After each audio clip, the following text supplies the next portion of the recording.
ሕማማት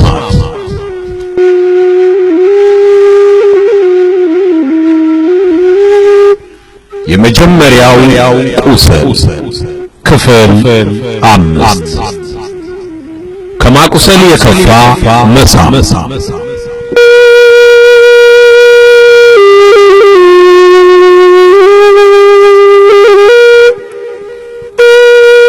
ይሁዳ ጌታችንን ያለ ፍርሃት ቀርቦ ሳመው። መሳም የጥልቅ ፍቅር መግለጫ ነው። ይሁዳ ግን በመሳሙ የልቡን ጥላቻ የሚገልጽ ተንኮል ሰራበት። በዚህ ምክንያት ይሁዳ ክፋትን በልባቸው ይዘው የውሸት ፍቅርን ለሚያሳዩ ሁሉ ምሳሌ ሆኖ ቀረ። ቅዱስ አምብሮስ ይሁዳን እንዲህ ይለዋል: የመሳምን ትርጉም የማታውቅ ይሁዳ ሆይ ጌታችንን ልትስመው ቀረብህ። የሚፈለገው ትልቁ ነገር ግን በከንፈር መሳም አይደለም፣ የልብና የነፍስ መሳም ከሁሉ ይበልጣል። ይሁዳ በዚህ ድርጊቱ ከእርሱ ከቀደሙ ክፉዎች ጋር ተመሳሰለ። አሳቢ መስሎ የሰይጣን ማደሪያ የሆነውን እባብ በፍቅር መሳም አታላ ሶምሶንን አሳልፋ የሰጠችው ደሊላ፣ አባቱ ላይ ጠላት አስተባብሮ ሊዋጋ የተነሳው አቢሴሎም፣ ለወንድሙ ዮሴፍ አዛኝ መስሎ እንዲሸጥ ሐሳብ ያቀረበው ይሁዳ፣ በአስመሳይነታቸው የአስቆሮቱ ይሁዳ ቀደምት የግብር ዘመዶች ናቸው። የይሁዳ መሳም ለጌታችን ከችንካር የከፋ ነው። የወዳጅ ማቁሰል የታመነ ነው፣ የጠላት መሳም ግን የበዛ ነው እንደሚል ይሁዳ ጌታን ጠላቱ ሆኖ ለማስመሰል አብዝቶ ከሚስመው ይልቅ ፍቅርን ተሞልቶ ወዳጁ ሆኖ ቢያቆስለው ይሻል ነበር። ቅዱስ ጄሮም እንዳለው የይሁዳ መሳም የቃየል መስዋዕት ሆነ። ቃየን ንቀት በተሞላ ልብ መስዋዕትን እንዳቀረበ ይሁዳም በጥላቻ ተሞልቶ የፍቅርን መስዋዕት አቀረበ። ጌታችንን በዕለተ ዓርብ አቁስለውት የዳኑ አሉ። ይሁዳ ጌታችንን ስሞት ተኮነነ። የዲማው ሊቅ አለቃ ውድነህ እሸቴ ስኢመ ከናፍር ትምህርተ ፍቅር ወረጊዘ ገቦ ትእምርተ ሞት ባህቱ ፍሉጥ ለስቅለትከ ስርዓት ስኢመ ይሁዳ እስመ ለሃጉል ወረጊዘ ለንጊኖስ ለሕይወት። በከንፈር መሳም የፍቅር ምልክት ነው። ጎንን መውጋት ደግሞ የሞት ጥላቻ ምልክት ነው። ጌታ ሆይ የስቅለት ግን ሥርዓቱ የተለየ ሆነ። የይሁዳ መሳም ለጥፋት ሲሆን የለንጊኖስ በጦር መውጋት ግን ለሕይወት ሆነ ብለው የሳመው ይሁዳን የጌታን ጎን ከወጋው ወታደር ጋር አነጻጽረው ተቀኝተውበታል። ጌታችን ይሁዳ በተንኮልና በውሸት ሊስመው እንደመጣ እያወቀ እንኳ እንዳትነካኝ ብሎ አላስደነገጠውም። እንደ ሌባ ሊያስይዘው መጥቶ ክፋትንና ተንኮልን በተሞሉ ከንፈሮቹ ሲስመው ታገሰው። ሊያስይዘው በመጣበት ሰዓት ለትዕግስቱ ወሰን የሌለው ጌታ የይሁዳን መሳም ተቀበለ። እሱ ቢከዳውም ጌታችን ግን ለይሁዳ ያለውን ፍቅር ያሳየበት የመጨረሻው ቅጽበት ሲስመው መቀበሉ ነበር። እኛ ብንሆን ምን እናደርግ ነበር? ኢትዮጵያዊው ሊቅ ርቱዐ ሃይማኖት በ14ኛው ክፍለ ዘመን በጻፈው ድንቅ ድርሰቱ እንዲህ ይጠይቀናል። አንተ ሰው ሆይ የጌታን ትሕትናውንና ቸርነቱን ተመልከት። አንተ እንደ ክርስቶስ ሥልጣን ቢኖርህ ኖሮ ይህን ጊዜ ምን ታደርግ ነበር? እንደሚመስለኝ ሥጋውን በበላኸው ደሙንም በጠጣኸው ነበር። ጎስቋላው ይሁዳ የሰማዩን ንጉሥ ያስገድለው ዘንድ የሽንገላ መሳም በሳመው ጊዜ እምቢ አላለውም። ወዳጄ ሆይ መጣህን ብሎ መሳምን አስቀደመ እንጂ ታላቁንና የሚሻለውን ነገር ለዘመድ ወዳጆቻችን ታናሹንና የሚከፋውን ነገር ደግሞ ለጠላቶቻችን የምንሰጥኛ በዚህ ዘመን ብንኖር ኖሮ ይህንን አድርገን የምንተው አልነበረም። የሚወድቁበትን መንገድ እስከምናገኝ ድረስ እንጸናባቸዋለን እንጂ። አቤቱ ጠላቶቻችን እንደ ትቢያ እንረግጣቸው ዘንድ ማሸነፍን ስጠን ብለንም እንጸልያለን። በይሁዳ ከንፈሮች የተሳመው አምላካችን ይህንን ስንል በሰማ ጊዜ በልቦናችን ስላደረው ክፋት ምን ይል ይሆን? በእርግጥም ይህን አይነት ምግባር ካልተውን በቂም በበቀል እያለን በሽንገላ የምንሳሳም ከሆነ ዕጣችን ከጎስቋላው ይሁዳ ጋር ይሆናል።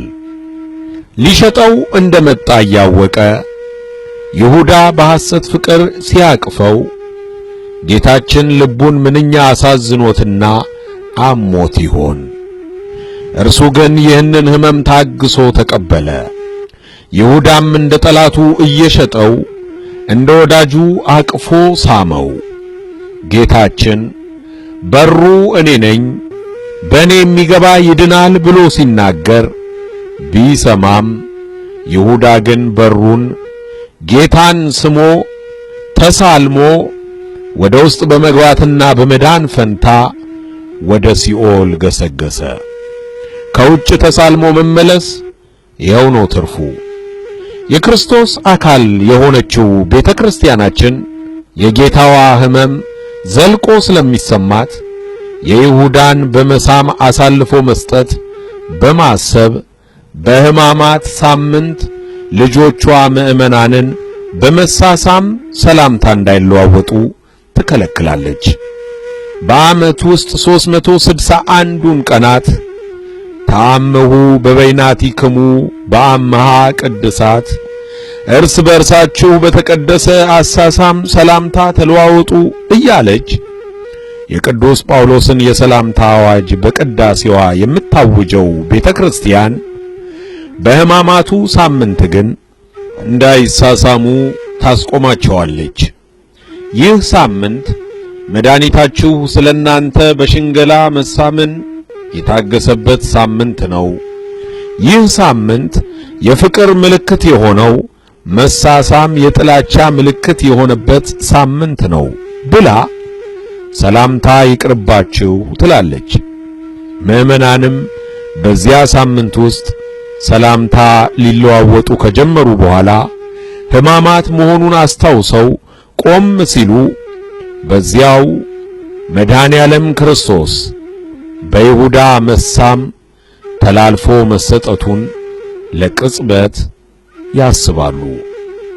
ጌታችን ይሁዳ ከሳሙ በኋላ ወዳጄ ይሁዳ ሆይ ለምን ነገር መጣ? በመሳም የሰውን ልጅ አሳልፈ ትሰጣለህን? በማለት እንደተናገረ ሁለቱ ወንጌላውያን የጻፉትን ገጥመን በማንበብ መረዳት እንችላለን። ወዳጄ ይሁዳ ሆይ ለምን ነገር መጣ? በመሳም የሰውን ልጅ አሳልፈህ ትሰጣለህን? የሚለው የጌታ ንግግር ጠላቶቻችሁን ውደዱ ለሚለው ቃል ተግባራዊ ምስክር ነው። ጠላቱ ሲሆን ጠላቴ አላለውም፣ ወዳጄ አለው እንጂ። በቀልን የሚተው ልቦናው ትሑት ጠላቱን ወዳጅ ነውና፣ ፍቅርም የተጓደለውም በይሁዳ በኩል እንጂ በጌታችን በኩል አልነበረም። ሊቃውንት የሰው ልጅ አሳልፈህ ትሰጣለህን የሚለውን ቃል ጥልቅ ነገረ መለኮታዊ መልእክትም ያለው ነው ይላሉ። ጌታችን የተሰወሩ ምስጢራትን በመግለጥ ይሁዳ በትክክል አሳልፎ የሰጠው ማን እንደሆነ ተናገረ። የሰው ልጅ በማለት ማንን እንደከዳ አስረዳው። የሰው ልጅ በማለቱ ሥጋን በመልበሱ እንጂ በመለኮታዊው ባህሪው ተላልፎ ሊሰጥም ሆነ ሊያዝ እንደማይችል አስረዳ። የሰውን ልጅ አሳልፈ ትሰጣለህን የሚለው ቃል ደግሞ ከላይ እንዳየነው የክርስቶስን አምላክነት ለሚጠራጠረውና ጌታ ሆይ ብሎ ሊጠራው ላልወደደው ይሁዳ ምጸታዊ ትርጉምም የሚሰጥ ንግግር ነው። ቅዱስ ዮሐንስ አፈወርቅ እንዲህ ይላል፣ መምህርህን ወይም ብዙ ነገር ያደረገልህን ጌታህን አሳልፈ ትሰጣለህን አላለውም በማለት ካስተዋለ በኋላ የጌታችንን ንግግር ሲያብራራም ጌታህና መምህርህ ባልሆን እንኳን ኖሮ ንጹሕ የሰውን ልጅ አሳልፈ ትሰጣለህን? በከዳኸው ቅጽበት ትስመዋለህ፣ መሳምን አሳልፎ የመስጫ ምልክት ታደርገዋለህ ሲለው ነው ብሏል። ይህ ንግግር በፍጥረቱ መዳን ተስፋ የማይቆርጠው ጌታ ለይሁዳ ያቀረበው የመጨረሻ የሚያራራ ትምህርት ነበር። በዚህች ልብ የምትነካ ጥያቄ ይሁዳ ሊመለስ ይገባው ነበር። የምንሰጠው ምክር ፍሬ አልባ ቢመስለንም እንኳን ወንድሞቻችንን ከመምከር ማቋረጥ የለብንም። የምንጭ ውሃ የሚጠጣው ሰው ባይኖርም እንኳ መፍሰሱን አያቆምም። ዛሬ የማይሰማ ነገ ይሰማ ይሆናል። አሳ አጥማጅ ቀኑን ሙሉ ባዶ መረብ በባህር ውስጥ ጥሎ ሊውል ይችላል።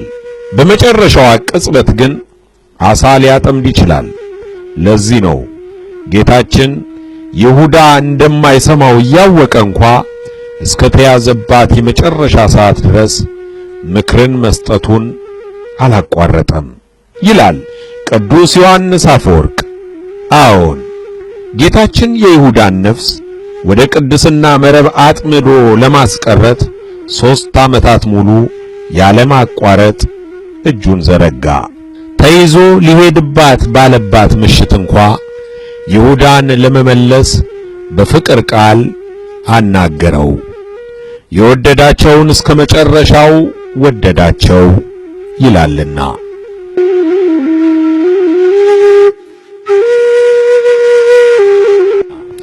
ሕማማት። በቀጣይ ክፍል እስክንገናኝ ቸር ይግጠመን።